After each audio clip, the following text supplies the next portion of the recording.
Welcome to the Sober Friends podcast. My name is Matt J. And if you've ever wondered whether life can really get better without alcohol, you're in the right place. Whether you're new to recovery, have some time sober, or you're supporting somebody you love, I'm glad you're here. This is a podcast about sobriety, emotional growth, and learning how to navigate life without having to drink over it. And before we get to our guest, Mike Curry, I want to kick this off by sharing a little bit about myself because it kind of ties into what we're going to talk about today. My father was an alcoholic. His drinking caused violence and chaos in my family. I knew I never wanted to be like that. So for years, that became my bar. I had a job. I had a family. I wasn't violent. I wasn't doing the awful things that I'd seen him do growing up. But I measured that one wrong. The real evidence was much quieter. Once I started drinking, it was very difficult to stop. Or if I wanted to enjoy it, couldn't control it. If I wanted to control it, couldn't enjoy it. And I think there's a lot of people who have a version of that. They compare themselves to the worst drinker they know. And as long as they clear that bar, they tell themselves they're okay. So that's why I wanted to have Mike Curry on. Mike is sober. He hosts Sobriety, Spirituality, and Sales. And he coaches high-performing men who may be winning professionally while struggling privately. Mike, welcome to the Sober Friends podcast. Hey, thank you, Matt. Thank you for your time this morning. I know we had to reschedule for some audio issues, so I appreciate your patience and thrilled to be here. Yeah, no worries. Happy to have you. Happy to work around, technology. It's what we live with nowadays. Yes. When you hear that idea that success can become evidence people use to avoid honesty, what do you see in the men that you work with? Yeah, great question. I have some clients who are on paper super successful. They've checked all the boxes, so to speak. And, yet there's one kind of small area or large area of their life that they can't control. And that's alcohol, could be other substances. Lately, pornography has been a big topic. Marijuana, with the strains nowadays, marijuana is not what it used to be 20 years ago. But focusing on alcohol, it's like, hey, it's legal, it's on every corner. You could pop down to, I've got a Circle K, 7-Eleven, 5-minute walk from my house. So those decisions can be a little easier. And so at any rate, I think that, years and maybe even decades, in just going back on my personal experience and seeing others around me, it's like, if you're used to this routine of drinking 4 to 6 beers a night, and you've done that for years or done that for decades, there's the term functioning alcoholic. I don't know how functional you are.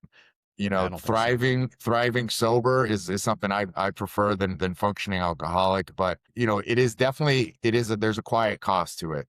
I don't think that people realize how sneaky it can be and how, it can affect your mornings, definitely your afternoons, because then you're scrambling to make up for the morning at work that you missed. It affects your relationships with your children, with your spouse, the relationship to yourself. And that was my experience, is the more I used and drank, the further I got away from my true self. And, part of my sobriety journey has been coming back home, coming back to really, really discover and rediscover who I am, who I have always been. And I like to say, my identity is I'm a loving child of God. And, for me, that works really well because of the relationship that I have with the God of my understanding today. And it wasn't always that way. It's been a long road. It's been a long journey. Wouldn't trade it for the world, but, really grateful to be on this side of it and to have the focus, the clarity, to have, to be intentional on a daily basis, to know where I'm going for the most part. As an entrepreneur, you kind of never really know. It's kind of a path of, winding and dipping and all this stuff. But at the same time, I feel fulfilled. I feel like I do have a purpose-driven life at this point. And, I wake up every day and I'm excited. Let's talk a little bona fides, I guess, not to make it a drunk-a-log, because those are my least favorite meetings that I go to. Give me a little bit of what the story looked like before in that pivot point. And you also talked about your experience with a higher power. How did that develop?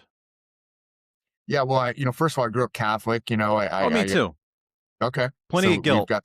we've got some commonality there, right? I Hmm. was an altar boy. We went to Catholic school. We went to church on Sundays. The sitting, the standing, the kneeling. And Yeah. it's like, I'm looking around like, I don't understand any of this. Didn't really care to understand it. My part of my shortcoming, I think, was as a child, your brain's not fully developed into your mid-20s or whatever they say. Hmm. But I'm judging these adults because they're not fitting the bill of what a Christian or a Catholic should be. But that's my shortcoming, right? Because, I've said this before. It's like, hey, sick people belong in hospitals just as much as they belong in churches, right? So Yes. there was one perfect person that walked the earth. He's no longer around. I don't know what the story I had made up in my head or what was going on, but also, I had nuns as teachers. I was left-handed and kind of had red hair then, not as much now. And I was always in trouble, man. I was always in detention. It was weekly, and they would announce it over the PA system, so it's like, Oh my you know, gosh. dude, it was crazy. Yeah. And, I did some work with one of my guides, one of my mentors, and then I, kind of told him these stories, and he goes, "Well, maybe you just wanted to be left alone. Maybe that's why you wanted to be in detention." Because literally, I'd be the only kid in there, and I'd read my book. I loved, documentary type books or books about presidents and things like that. And Hmm. it's like, yeah, you know what? I was really tall. I was about 6'2". I didn't grow after junior high. I'm 6'2", 6'3", and I feel like I got picked on a lot. I felt like I was an odd man out. I'm sure you can relate to this. I just never felt Absolutely. comfortable in my own skin. That's kind of a commonality too with a lot of people Hmm. that, go through what we've gone through. And I feel like it was almost like a self-fulfilling prophecy in a sense, or I don't know how you would say it, but it's like, okay, if you think I'm this bad kid, I'm just going to continue. I'm just going to do that then. Cause and it was kind of exciting. I mean, honestly, like getting in trouble, to me, it was just like fun. Um, Well, you get I started getting attention arrested, when you get in trouble. and that's probably part of it too. I started getting arrested in junior high and continued on into my 20s. And you know I can remember one specific instance, excuse me, a story that I tell often too, is that I was standing in line at school, St. Peter and Paul, and had to have memorized this prayer, which I did not know because I really wasn't a good student. And I was kind of sitting there in fear. And I thought to myself, if this is what God is, I don't want nothing to do with it. And so that was kind of a turning point where I just said, I'm I'm good. Hmm. Whatever that has to offer, like, I'm not interested. I want to see what the world has to offer. And I think that was the shift in getting sober, saying, "Hey, I'm a loving child of God." It's like the world will give you an identity. It'll chew you up and spit you out. You're chasing material things, you're chasing the wealth, you're chasing the better looking wife, whatever that is. None of those things will ever satisfy, in my opinion. That was my experience. And so, being able to wake up on a daily basis and just really have this peace in my heart, that's what I always wanted. Towards the end, when give you another really cool quick story here. My sponsor, my guide, we did the steps twice. The first time I didn't get Hmm. 100% honest. The first time I felt like I wasn't even really trying that hard. And he would say, "Mike, you know, how you chase drugs and alcohol is how you have to chase sobriety." And I didn't do that. And so I ended up going back out. But he asked me that first time, "What do you want to get out of the steps? What do you want to get out of this process?" And I said, "I want a BMW and I want a big house." Right. Like I was stuck in the 3D material world. And the shift was the second go round. The second go round was after a 3-day, 4-day binge, starting in Albuquerque and ending in Tucson, starting with alcohol at a strip club, ending with smoking meth in a hotel room on the south side of Tucson. And it was enough for me to say, "I'm done. The party's over." He asked me once again, "What do you want to get out of this process?" After about a month of me kind of just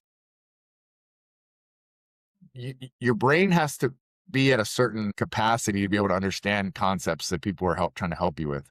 So he's like, take like a month and just go to meetings and just really sit with yourself. Okay, well, what do you want to get out of it this time? And I said, "I want peace in my heart." Ah,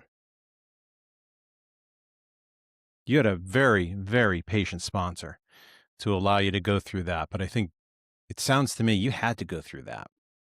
I did. I did. And my story was in the beginning, the first, I would say, gosh, 10 to 12, 15 years of my using and drinking career were more like the people that I help.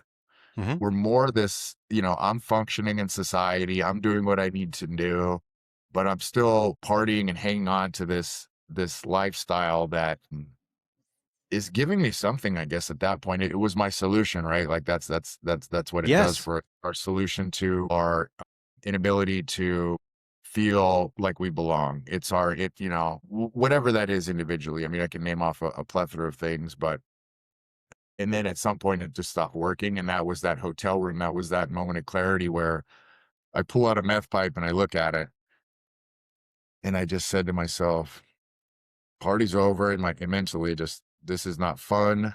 I had an out of body experience walking this thing to the trash can outside the door, throwing it away, thinking almost to myself, what are you doing?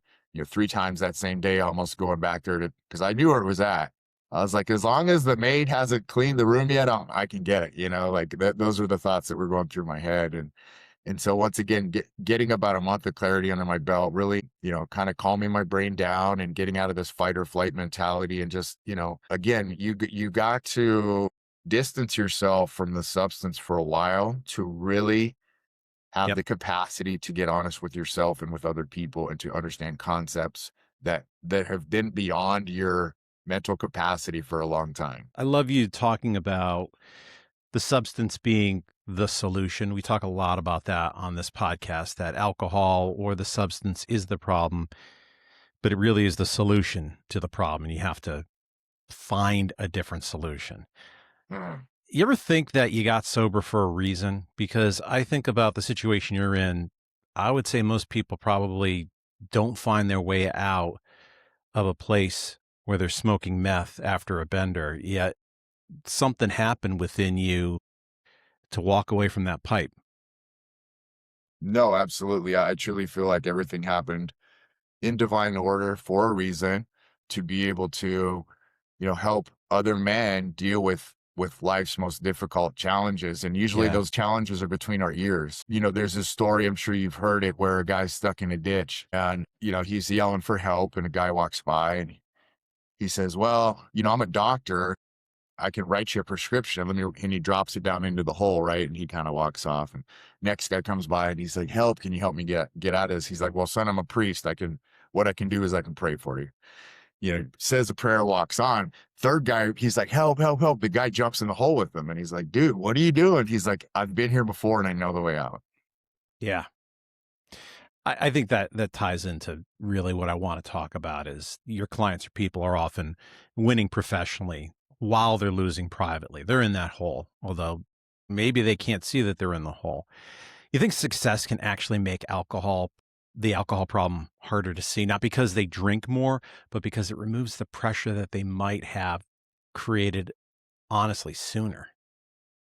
Well, I think that it justifies and rationalizes the behavior or Mm, the maybe excessive. And when I say excessive, I mean, realistically, 1 or 2 beers, and I'm not inherently opposed to alcohol or to drugs. I right. often say that if I could still be doing those things successfully, I probably still would be, right? It's just, again, for me, luckily it stopped working and I was able to make this major shift in my life. But I think if you're able to go to work and get up every day and do all these things, I think it's just so much harder to, mentally come to a place where you're like, hey, this is actually hurting my relationships. It's hurting this because just as much as alcohol and drugs, hurt you, Hmm. overworking, chasing money hurts you because you Yes. get so blinded by this one goal that you have. Hey, I want to retire at 40. Hey, I want to buy this $2.5 million house in the next 3 years, whatever. And you're so laser focused on that. It's like you're hurting relationships around you.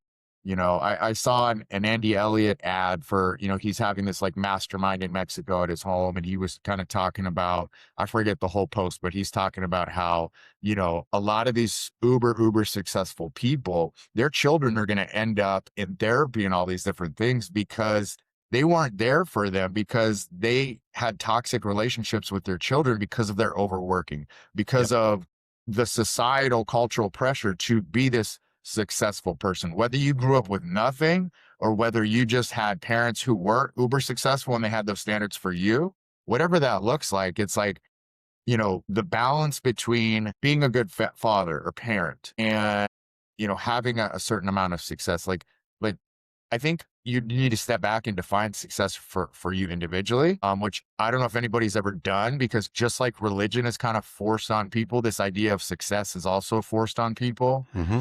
And so, what is it that you're chasing? What is the validation? Why are you not enough? Like, these are all just Right. super deep questions that most people will never ask themselves. And that's fine. But when you get to a place in your life where you're imploding, because my personal experience was I had a lot of trauma as a young kid. It was modeled to me by my folks, by the people around me. We don't talk about things. We just push through.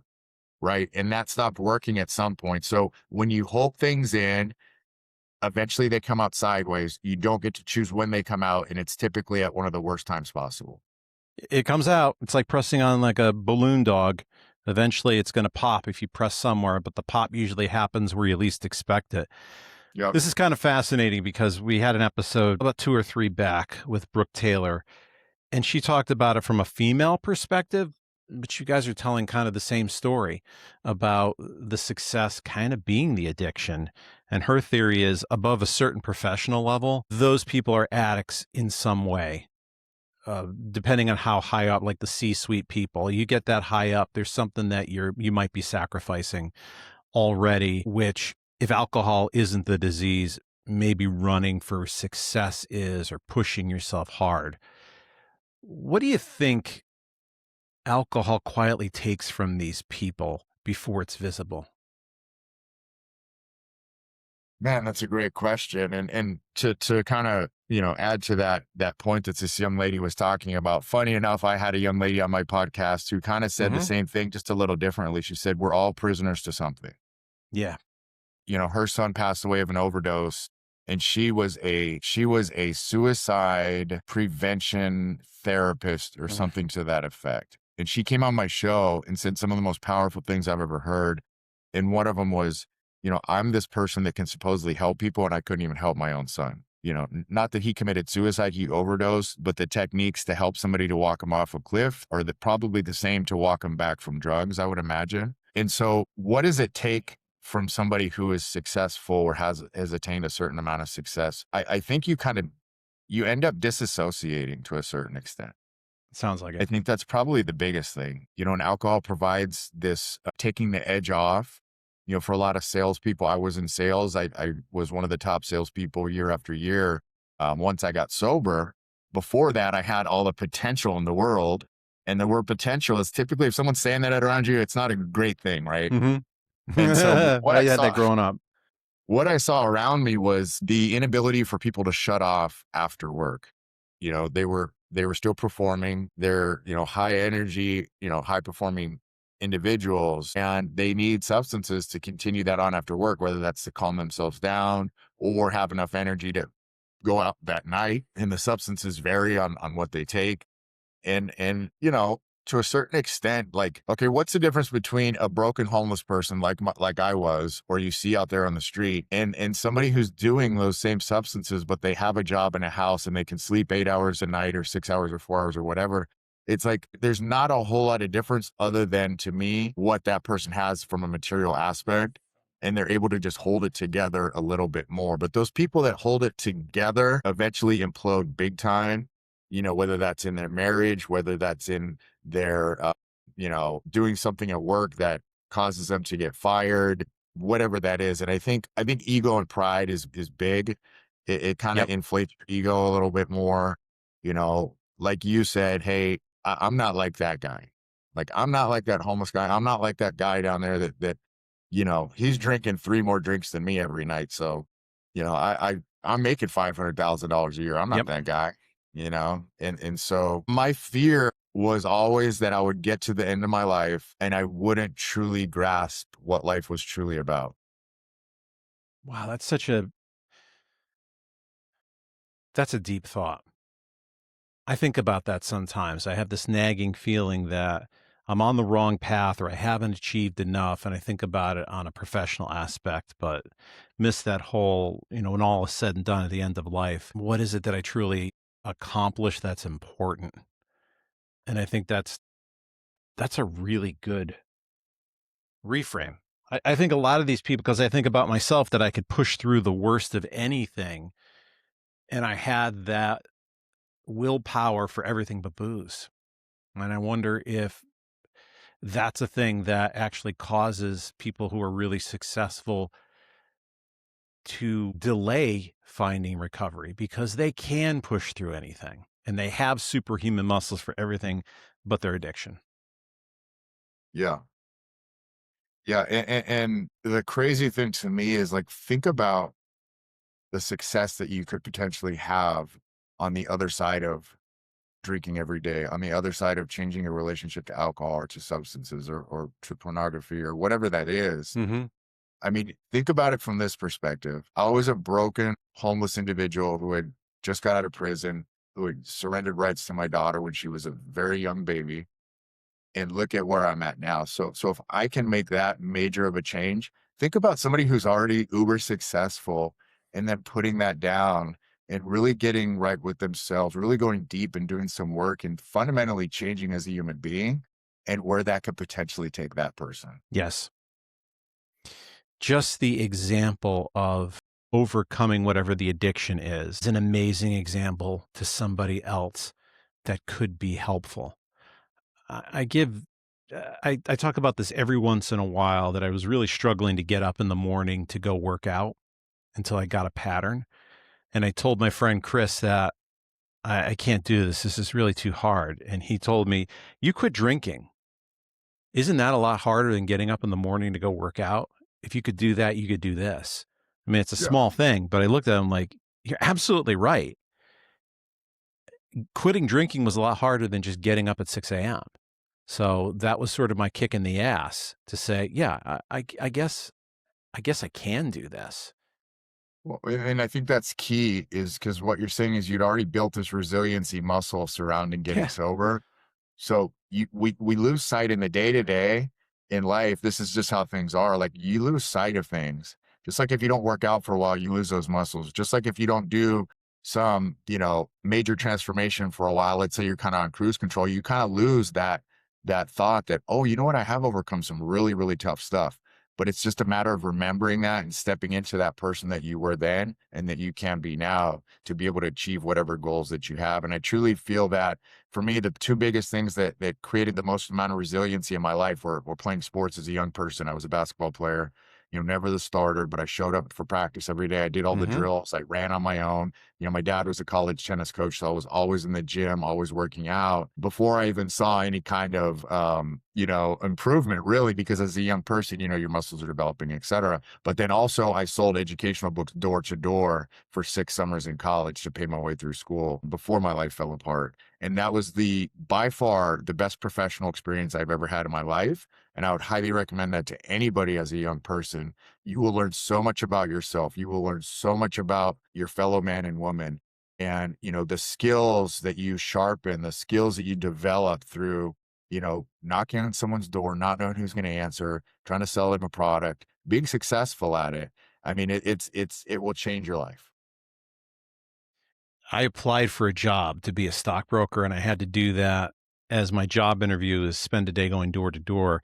And I actually did well, and I tapped out of that one. I'm like, I am not doing this because by the end of the day, it was like that one last no for Yeah. whatever I was knocking on the door for was like, I've had it. But it was a pretty great emotional dopamine hit for the Right. people who would talk to me. And It's that's like, why salespeople typically they are addicts and alcoholics because we chase that dopamine. We love that. yeah, For a salesperson selling something, there's no greater hit than that. It's free, it lasts longer, you don't wake up hungover. But unfortunately, people that can't turn that off again end up turning for other substances. And I think once you have the tools to really understand what you're trying to achieve, it becomes a little easier. I don't know if that makes any sense, but yeah, it does. Once I heard you talk about doing like sales and stuff, I'm like, you remind me of my friend John in the program who is a salesperson. And the way he talks about it is he gets so ramped up and it's like that dopamine hit. And that I could see where it becomes very difficult to come down after that, that yeah. you a lot of time or you need a little help. You're helping other men. Tell me a little bit about your coaching. What does this look like? Yeah, so I do one-on-one sessions. It's over a 12-week or a 24-week span, just kind of depending on the schedule. It's through Zoom, or I even do, VIP Hmm. meetups for a week where I'll just go like super in depth with somebody and get them just a really good head start. And that came about because I was talking to a client who was considering going to a rehab in Milwaukee, and it was $50,000. But he Yikes. said, "Well, they'll let me take my phone and work." And that was to him like the thing that was. He's like, "I'm really considering it." And I thought, if I could provide this service where I go to you, I get a hotel by your house or whatever, and then we just work for a whole week and just Hmm. set this foundation, and you're still able to go home to your wife at night and still able to run your business to a certain extent or do whatever you need to do. Because, I've been to the rehabs. I've done everything, right? Like I've tried everything to get sober. So I have experience in that. And it's like, you know what they tell you to do when you're done with rehab? Go to meetings. They tell you to go to AA. Hmm. And really, they're just trying to set a foundation too. But I think if you can get really intentional and really focused for a week, one on one with somebody, I think they can have a lot more success. Because when you're just getting sober, let's say you're in day dry and you go into this rehab and you're like, what? There's so much going on around you. You're just trying to get your bearings straight. It can be a lot for some people, and that it was for me. And I never had a lot of success going into rehabs. It was just finally when I started sitting down, putting pen to paper, and just I had a spiritual experience, out of the whole thing. And I think one of the hardest things for men to do is getting really honest, Hmm. not only with other people but with themselves, because again of ego and pride. So once I was able to just super get honest with my position in life, that's where the foundation started. Then I could build off of that. I'm an all of the above type of guy. I'm a product of AA, but I also know that the program doesn't claim a monopoly. And if you need to have one or the other, or you're doing all of the above all together because that helps you, I think that's a great thing. And I love that 100%. as a result of the pandemic, we have Zoom now, and you can have these different ways to attack sobriety. You don't have to have just one option. You can find the thing that works best for you. Yeah. Tell me a Yeah, little and bit. I'm glad you mentioned that. I mean, you interview tons of people, so you have that experience, same as me. Like I've interviewed 35 tremendous business people who have all gotten sober, and they all did it a little differently. Yeah. And some say AA wasn't for them, and they did it this other way, and more power to those people. Some people read a book, and it was enough for them to make a change. There was a guy who I interviewed who he went to a ClickFunnels event with Russell Brunson in Idaho, met some lady who wrote a book called something about changing your relationship to alcohol. And that was enough for him. He said initially he wouldn't talk to her. He was kind of scared of her, right? Because he knew he was drinking and he wasn't sure if he Yes. wanted to stop. And so just really powerful stories of, like you said, nobody has a monopoly on it. The men that I work with, they don't resonate with AA. Mhm. Just like those same men are like, I'm not like that guy. He drinks more than me. They're like, I'm not like those guys in AA. And so it hinders them because they know that deep down inside, they know they need help. Those 6 a.m. conversations with themselves in the mirror, it's like, oh, I did it again. I did it again. But they're too prideful to go to meetings. Maybe their aunt never got sober and they have a resentment against AA, whatever that is. But I think it is important to find people that are like minded or have a certain maybe position in life that you respect. And you're like, okay, now, because that was also my experience, right? Like I lived on the streets for a long time Right. in my addiction. I grew up on the streets here in Tucson. And so I would go in these meetings and I would see these old timers, as we call them. And I'd be like, I'm not like these people. Like, this is lame. And then I saw a couple people, neither one of them are sober, by the way, today, to my knowledge. But I respected them because they had been on the streets. They had ran the streets and things like that. And I was like, okay, if they can be here, I can be here. It was like that. It was like that just light switch moment where it was like, okay, I can do this. If they're here and so I think in that same sense, if you walk in with a suit on, or if you walk in, with a certain look, people that are high achievers, I think they just have a certain look. They have a certain walk to them. Hmm. They're not there to BS around. They value their time. They don't see other people like that around them. They're like, I'm out of here. So I think it's important to find people that you really resonate with, Yes. maybe that have been where you've been or that have done what you've done or that you can just trust in. Because ultimately, if you decide to work with somebody, whether it's me as a coach or somebody else, you have to really fully put your trust in that person. Otherwise, there will not be this level of success in your sobriety journey because you'll never get honest with them enough. Right. It's like you'll hold on to those 2 or 3 things that you're like, I'm not telling this guy this stuff. Like, for fear of what they'll think, for fear that they'll tell somebody else, whatever that fear is. Because I know that was my experience. That first go round working with this guy, I had been sexually abused as a kid and I wasn't going to tell nobody that stuff. Hmm. Uh, uh, I was afraid. I was fearful of maybe he'd think I was gay, whatever that was. And I became so desperate on that second go round after a 4-day binger where I was like, I'm telling him everything. I don't care. Like I really want to live an abundant life. I want to have long-term sobriety. I'm tired of getting 6 months or getting a year or getting a month and then this repetitive pattern. And so I think you mentioned something earlier. I just wanted to touch on life beyond sobriety. It Hmm. is truly about finding other things besides just 12 step, besides just smart recovery, besides just your faith. It's like expanding your consciousness. It's expanding your learning into things that really develop your spiritual core. And that's why my podcast is called Sobriety, Spirituality, and Sales. Hmm. I don't resonate with religion. Religion comes from man. Yes, I agree. Spirituality is a God-given ability to decide what your relationship is going to be. There's no rules. And I think that's super important. And I think a lot of people have strayed from religion or from church or whatever they grew up with or whatever they're right. Because they saw things that they didn't like and they let that's the egoic mind too, trying to keep us separate. And really, recovery is about connectedness. Recovery is about finding a community of people that you feel connected to. And today I feel so connected with my community and it's absolutely terrific. Tell me what you have taken away from the podcast. What is something that has been an aha that you've either learned or has been a pattern?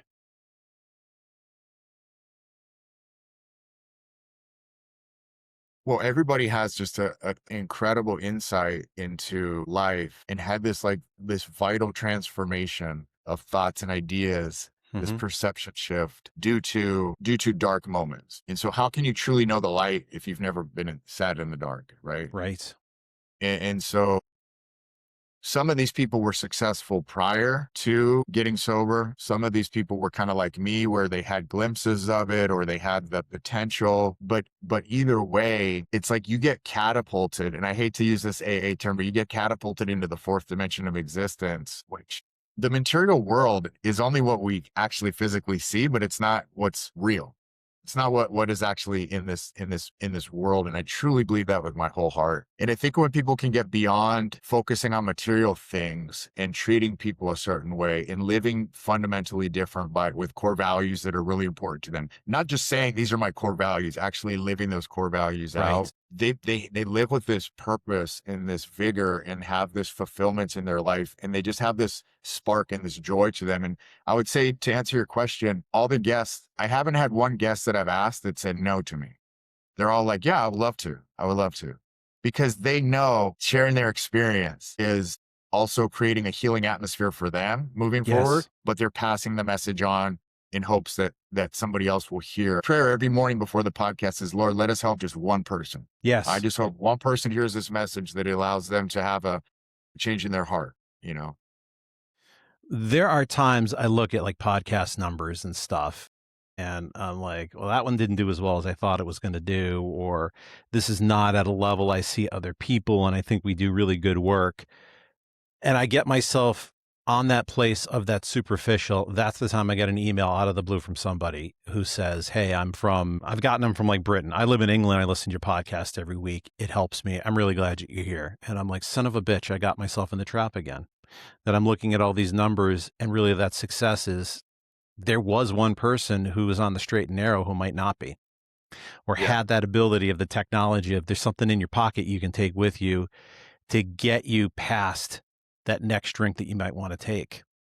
And Yeah. I think I love that you said about the values. I think those real values are, am I willing to sacrifice something because of my value?